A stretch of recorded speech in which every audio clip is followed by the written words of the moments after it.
জয় গুরু। ইষ্টপ্রাণ দাদা ও মায়েরা, আজ ইষ্ট প্রসঙ্গে জেনে নেব পরম দয়াল শ্রী শ্রী ঠাকুর বলে দিয়েছেন সব বিপদ আপদকে সহজে অতিক্রম করার উপায়, যা করলে সহজে আপদ বিপদকে আমরা অতিক্রম করতে পারব, বিপদ আমাদের একটুও টলাতে পারবে না। রক্ষা কবচ বলে দিয়েছেন পরম দয়াল। জেনে নেব বিস্তারিত।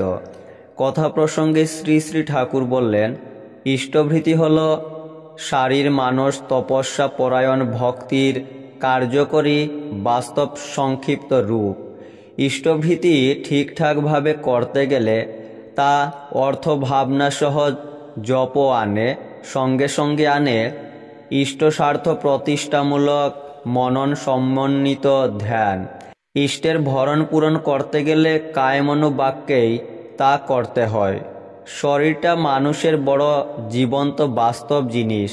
কোনো ব্যাপারে আগ্রহ সহকারে শরীরটাকে নিয়োজিত করলে মন বাক্যও তার পিছু পিছু ছোটে। একটা মানুষ রোজ ভোরে উঠে যদি শুদ্ধাচারে ভক্তি ভরে ইষ্টভৃতি করে, তাহলে তার ভিতর দিয়ে এতখানি এক্সট্রা এনার্জি, অতিরিক্ত শক্তি সঞ্চিত হয় যে তার উপর দাঁড়িয়ে যেসব বিপদ আপদকে সহজে অতিক্রম, ইজিলি ওভারকাম করতে পারে। অন্য মানুষ যেখানে ভেঙে পড়ে সেখানে সে অটল হয়ে দাঁড়িয়ে থাকে।